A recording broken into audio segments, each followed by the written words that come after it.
minhas mãos, operando eu, quem impedirá? Amém? Pegue na mão desse crente por um minuto, vamos fazer uma oração. Feche os teus olhos, por favor. Há uma nuvem de glória nessa noite. Feche os seus olhos e vamos falar com Deus. Aleluia.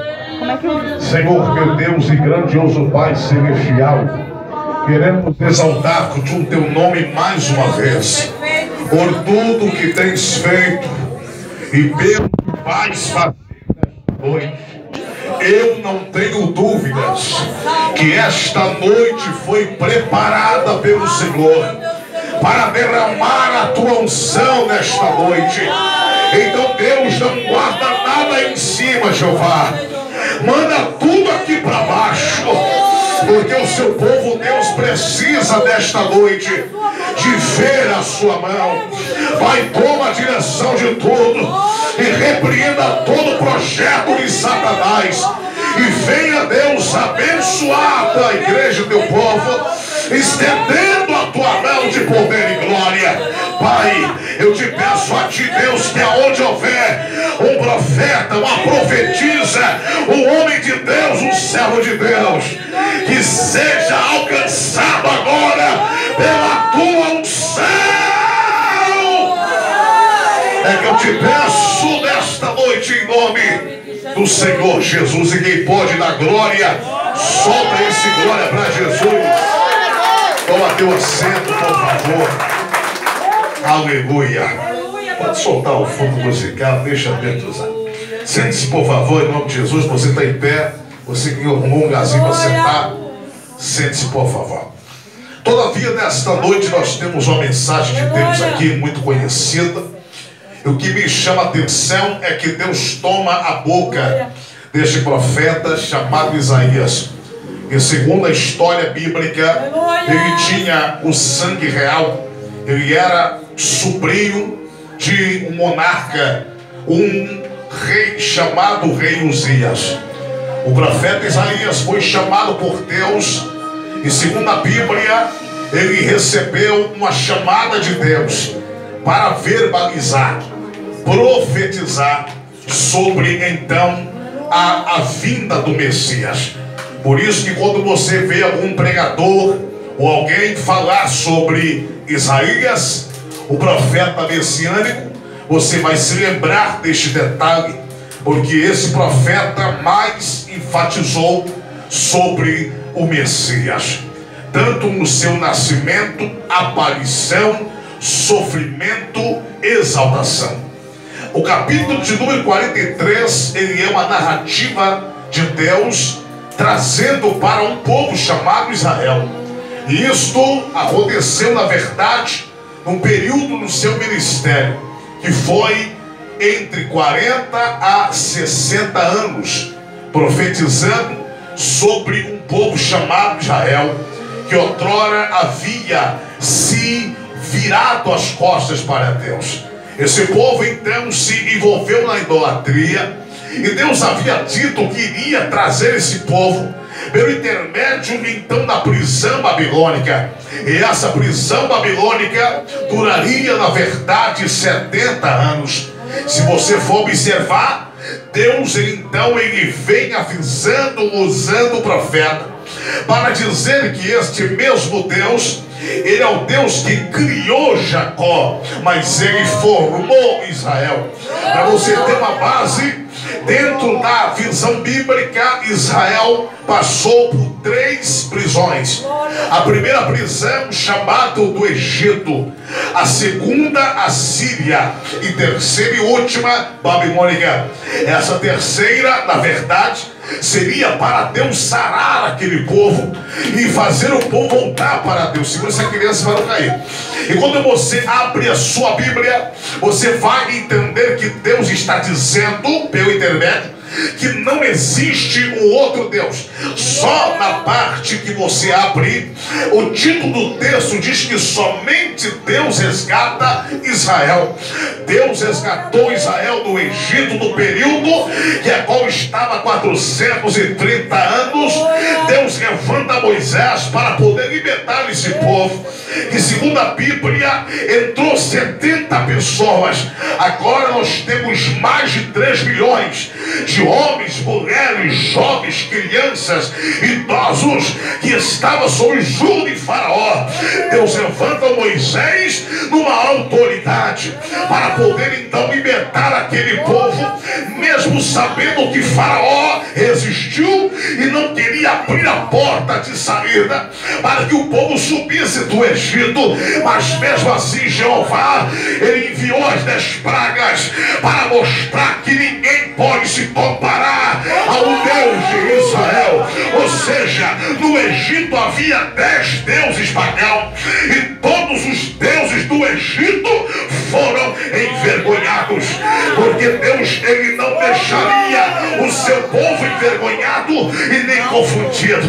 Quando eu começo a abrir a minha Bíblia Sagrada, eu vejo a ação de Jeová dentro desta questão de a soberania de Deus. Deus é soberano, Deus é poderoso, ele tem a mão forte. Uma certa feita Deus tomou a boca do profeta, dizendo que ele senta no globo da terra.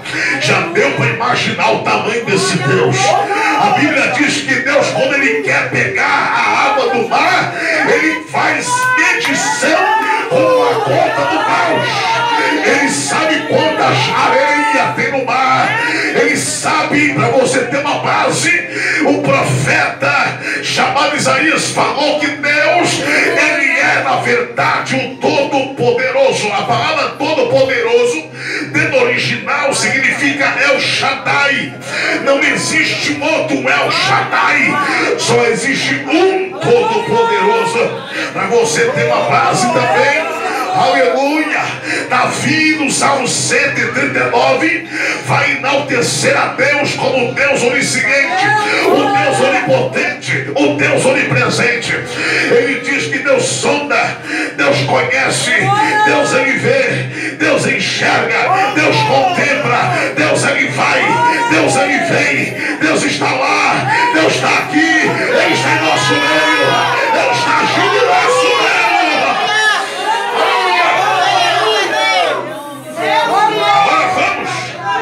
Vamos entrar aqui na palavra para você entender por que só Deus resgata Israel. Por ser apenas um Deus. Tem um telefone tocando aí que não é Jesus ligando. Olha para cá, por gentileza.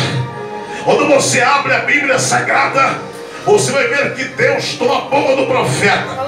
Mas no verso de número 3, ele diz assim: porque eu sou o Senhor, artigo definido. Eu sou, não existe o outro. Todos os deuses se curvam diante do nosso Deus. Uma certa feita, um tal de Senaqueribe se levantou contra o povo do Senhor. E a Bíblia Sagrada que ele vai dizer que ele então começa a se exaltar muito, dizendo que ele era poderoso, ele plantou, ele abriu o poço, ele tinha autonomia, ele que mandava. Deus mostrou para Senaqueribe quem era o Deus de Israel. Para você ter uma base, Nabucodonosor, que é o rei da Babilônia, quando na verdade invadiu a cidade chamada Jerusalém, Judá, a Bíblia diz que este povo estava cativo 70 anos. Eu falei quantos anos? 70. Quantos? 70 anos o povo ficou cativo. E lá dentro nasceu, morreu, cresceu pessoas lá dentro. E Deus levantou profetas dentro do cativeiro: Ezequiel, Daniel, Deus levantou Amós, Deus levantou Malaquias, Deus levantou Miqueias, Deus levantou sempre alguém para lembrar esse povo que somente Jeová poderia abrir a porta de escape para esse povo. Só que interessante que você não entende como Deus vai fazer isso. Como que Deus vai libertar esse povo do cativeiro? Muito simples. O Nabucodonosor começou a se soberbecer, começou a ficar egocêntrico. Jeová tirou as faculdades mentais de Nabucodonosor, a ponto para você entender que ele ficou pastando como animal no campo.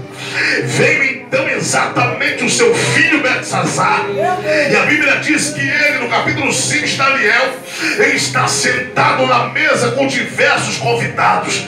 E o que tinha na mão dele? Uma taça de ouro.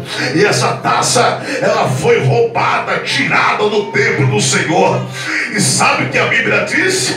Está todo mundo bebendo, congratulando. Daqui a pouco um dedo aparece, escrevendo na parede. E esse dedo estava escrevendo. E a Bíblia diz que Belsazar ficou amarelo, pálido. As pernas batiam uma na outra. O queixo ficou tremendo. Ele não entendeu que não era aquela que estava escrevendo. E a Bíblia fala que ele fez até mesmo a declaração que dentro do palácio se levantasse alguém para poder então revelar o que estava escrito e qual era o sinal daquele dedo, e que sinal era daquelas mãos. E a Bíblia diz que todos os feiticeiros não conseguiram discernir o que estava escrito na parede. Só que a Bíblia diz que havia dentro um Daniel. Esse Daniel tinha uma intimidade com Deus, A Bíblia diz que Daniel, ele vai então orar a Deus, pedir a Deus uma oportunidade, um tempo para poder ir até perante o rei Belsazar.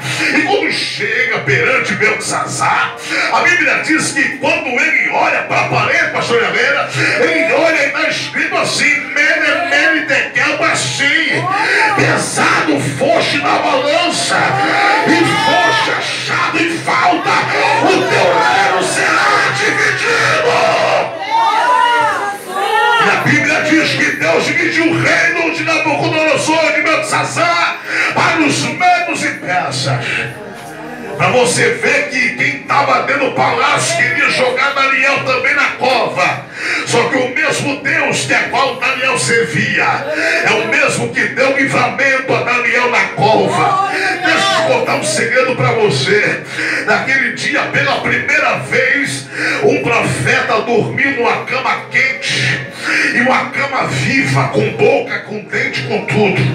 Ele dormiu, ele passou a madrugada dormindo, descansando. Porque quem tem promessa de Deus, ele descansa. Quem tem promessa não tem medo de nada e não de ninguém. Não tem. Aleluia. A Bíblia diz: de manhã bem cedo o rei não dormiu, e de manhã quando ele chegou, ele pergunta: Daniel, será que o Deus que você serve tenha te livrado do poder dos leões? Daniel Pedro disse: ó rei, vive eternamente, certamente o Deus que eu sirvo me livrou do poder do leão. Oh, esse é Deus, esse é Deus.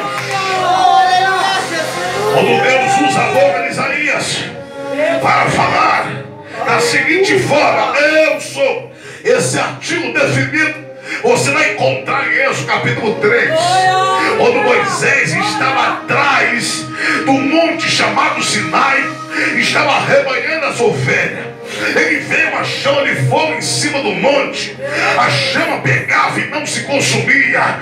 Ele prestou bem atenção e disse: eu vou chegar mais perto, porque existem coisas, irmão, que nós temos que entender.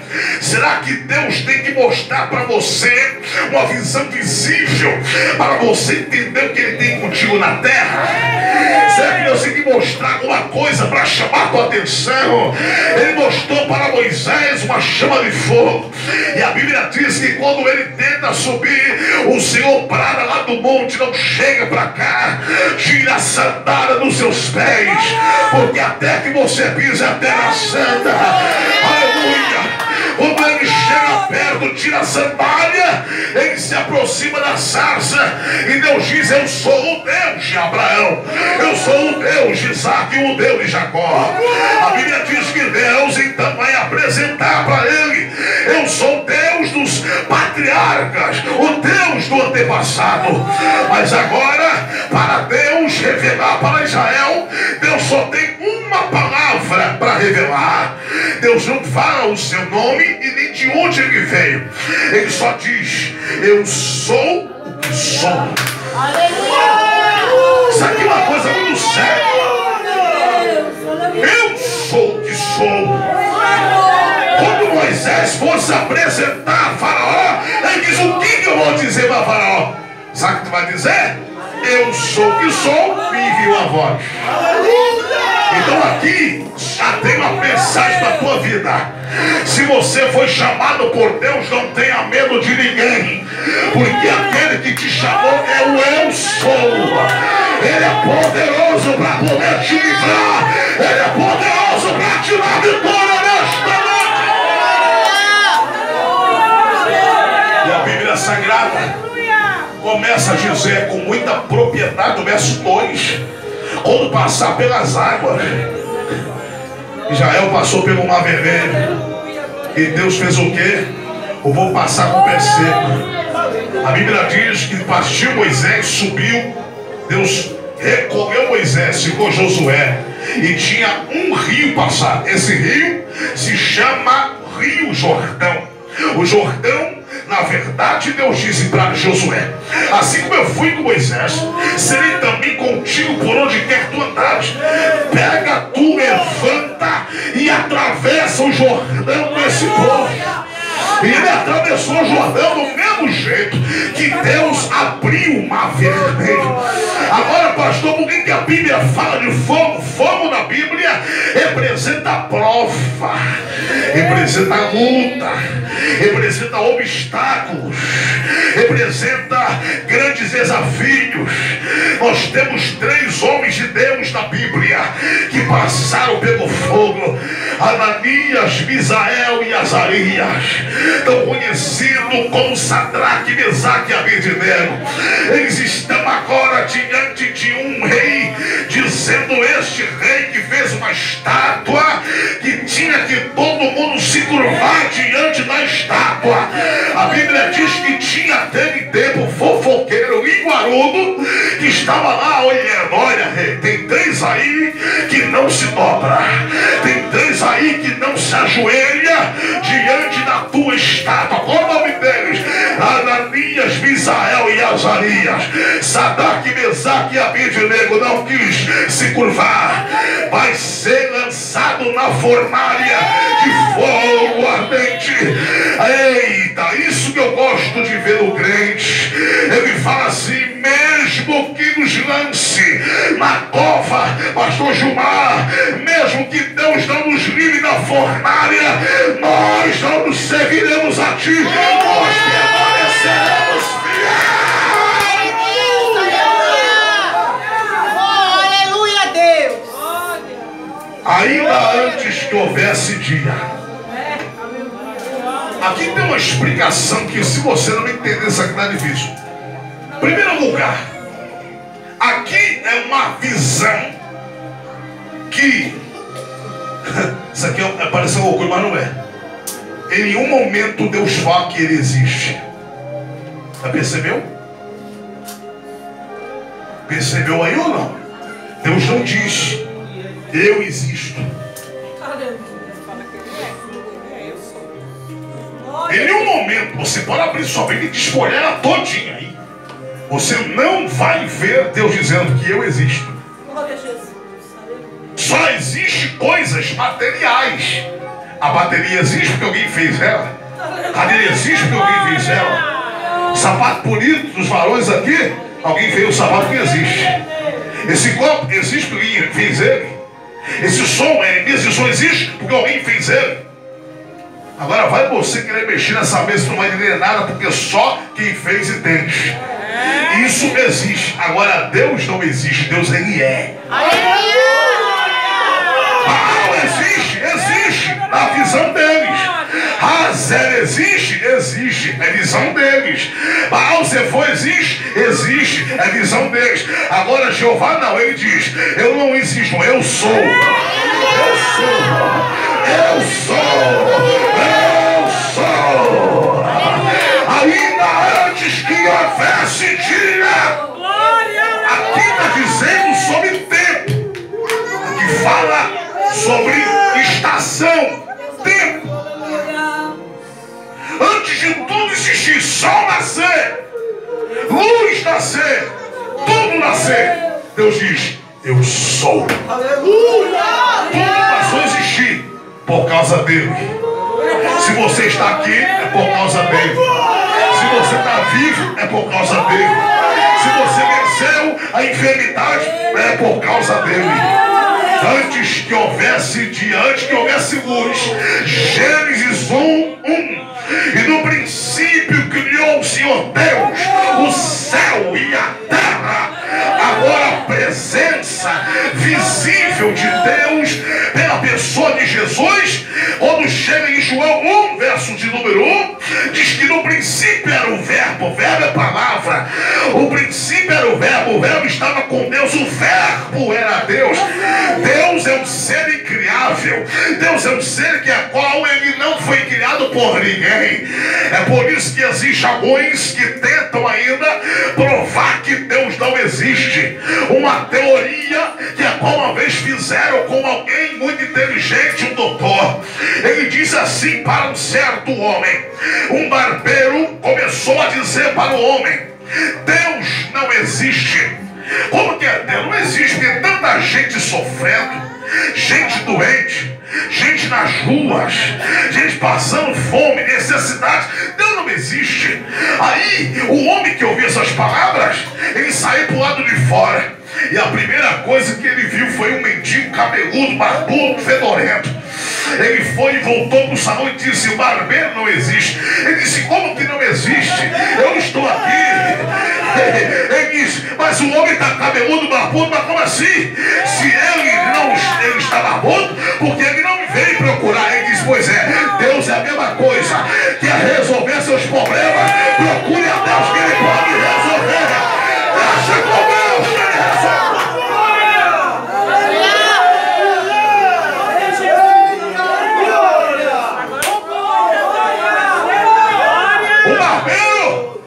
Ficou assim, mas ninguém me procura. Logicamente que não.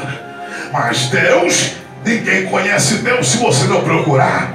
Jeremias 29:13. Buscar-me-eis e me achareis, quando me buscar de todo o coração. Isaías 55:6. Buscai ao Senhor enquanto se pode, e invocar enquanto está aberto. Ou seja, você quer conhecer Deus? Então se aproxime dele, se achegue a Deus, e ele se chegará a vós. Antes que houvesse dia, eu sou. Aleluia, Deus. E não há ninguém. Essa palavra ninguém aqui é muito forte, porque aqui está dizendo sobre 3 categorias. Não tem ser humano, não tem anjo e não tem demônio que possa escapar da mão de Deus. Entendeu ou não entendeu? 3 categorias: ser humano, anjo e demônio. Nenhum desses 3 pode escapar da mão de Deus. Pastor, só me prova, te provo. Quando Jó, ele foi tentado por Satanás, e Deus então permitiu a prova vir, porque tem gente até hoje que acha que Deus provou Jó. Deus nunca provou Jó. Não, Deus não provou Jó. Como você sabe de simples, Deus não provou a Jó. Então o que Deus fez? Deus provou para o diabo quem era Jó. Deus mostrou para Satanás: como nós somos Jó. Como Como que um ser divino como Deus vai falar também de uma pessoa como ele falou de Jó? As qualidades, quem ele era, o que ele fazia, homem que era temente, homem obediente, homem que servia a Deus, homem que a qual ele tinha credibilidade com Deus. Então isso daqui já deixou o quê? Uma brecha. Por quê? O diabo ele entende que só toca na vida de alguém se ele permitir. Porque se ele não permitir, ele não toca na sua vida, ele não toca na sua casa, ele não toca na sua família, ele não toca nos seus sonhos. Levante a sua mão para cima, por gentileza.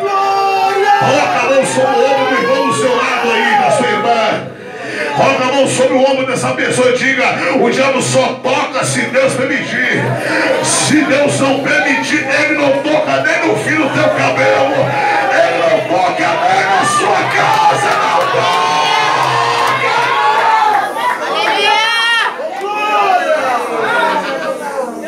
Glória a Jesus. Pastor, fizeram macumba, que faça. Pastor, fizeram bruxaria, que faça. Pastor, botaram a bola no saco, que forte.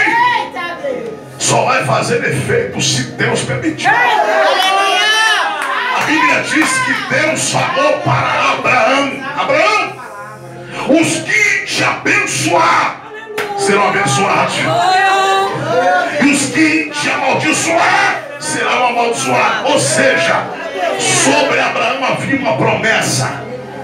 De Abraão passou para Isaac, Isaac passou para Jacó, Jacó passou para José, José passou para Israel, e de Israel passou para nós.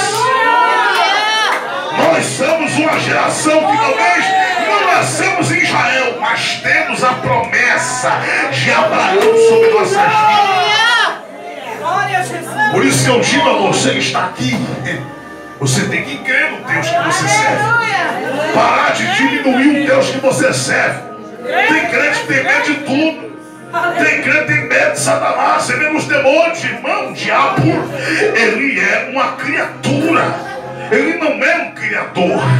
Ele não é um ser todo poderoso. Ele tem um poder, mas não tem tanto como o nosso Deus. O nosso Deus tem todo o poder. Ainda antes que houvesse dia, eu sou. E não há ninguém que possa, não tem ninguém, amava ninguém, está crucificando a tudo e todos, ninguém que possa fazer escapar da minha mão. Porque operando eu, Quem terá? não, você não entendeu, operando eu, quem? É uma pergunta, quem? Qual é o opositor que vai querer enfrentar Jeová, irmão? Qual é o opositor que vai bater de frente com Deus? Todos estão derrotados. A Bíblia diz que Jesus, uma certa feita, reuniu seus discípulos e foram para uma terra chamada Gadara. No meio do caminho, no meio do percurso, houve uma tempestade. Jesus dormiu no barco. Os discípulos sentiram medo. E alguém vai chamar Jesus: mestre, mestre. Não importa que perecemos. Jesus se levanta, acalma o vento, ele acalma a tempestade. E a Bíblia diz que tudo se fez uma grande bonança. Espera aí, a Bíblia diz que Jesus, quando desceu do barco, lá vem o endemoniado se curvando diante de Deus, dizendo: o que vieste fazer aqui? Viestes antes do tempo nos atormentar? O diabo está entendendo que o final dele já ia chegar. Está chegando o fim dele. Está chegando o fim de Satanás. Está chegando o fim dele para se cumprir. Romanos 16, 20. Em breve o Deus de paz esmagará Satanás debaixo dos nossos pés.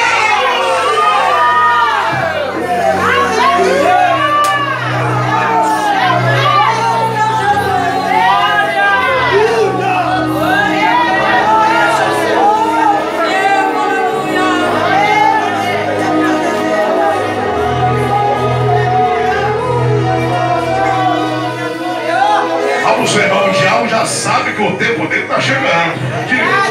O tempo dele está chegando. Ele vai ser derrotado. Porque Jesus vai voltar com a igreja. Vai voltar com a igreja para reinar nessa terra, para botar Satanás no lugar dele. É debaixo dos nossos pés. Olha pra cá.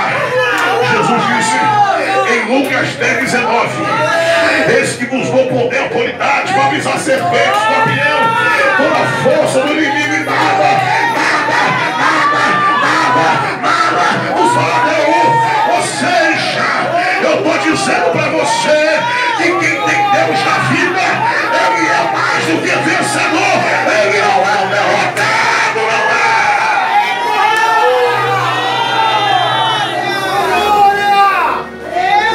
Eu preciso entregar isso aqui para você. Ei, olha só o método que Deus ia usar para libertar Israel da Babilônia. Existe um homem chamado Josias. E esse homem, ele vai, na verdade, entregar uma carta, um pergaminho que tinha 300 anos escrito, que Deus ia usar um homem chamado Ciro para libertar o povo do Senhor. Como é que pode isso? O cara não é nem nascido, o pai não era nascido, a mãe não era nascida. Há 300 anos aproximadamente estava escrito lá que Deus ia levantar o Ciro. E a Bíblia diz que quando Deus pega, Deus vai chamar ele o seguinte: e o que diz de Ciro? Ele é o meu pastor. Aleluia. Sabe quem era Ciro? Era o rei persa. É o rei que a qual venceu os babilônicos. Quando ele viu o pergaminho dizendo que o Deus de Israel estava lhe chamando de pastor, que ele iria abrir as portas que nunca mais seria fechada, Ciro disse: se está escrito, então abre a porta para esse povo passar. Se está escrito, então eles estão liberados. Se a porta está aberta, então em nome de Jesus, passa pela porta. Vai, passa. Passa pela porta, passa. Glória a Jesus. Coisa linda, Deus. Aleluia. Você crê que Deus faz isso nesses dias? Aconteceu um fato de uma serva de Deus. Oh, glória. Essa irmã perdeu tudo na sua casa. Pegou fogo. Perdeu tudo. Passou no jornal. E quem é que tá? Olha pra cá. Olha quem estava assistindo o jornal. Um feiticeiro. Macumbeiro. Ele estava vendo lá a desgraça da irmã que serve ao Senhor. E mandou levar umas cestas básicas. Mandou levar um monte de cesta para essa mulher. E ele disse: você leva essa crente, e se ela perguntar, tu diz que foi o diabo que mandou. E foi levar a cesta básica. Bateu na porta da irmã. E a irmã começou a chorar, começou a glorificar o nome do Senhor. E o rapaz olhou e disse assim: senhora, a senhora vai perguntar quem foi que mandou, não? Ela disse: quando o meu Jesus manda, até o diabo obedece.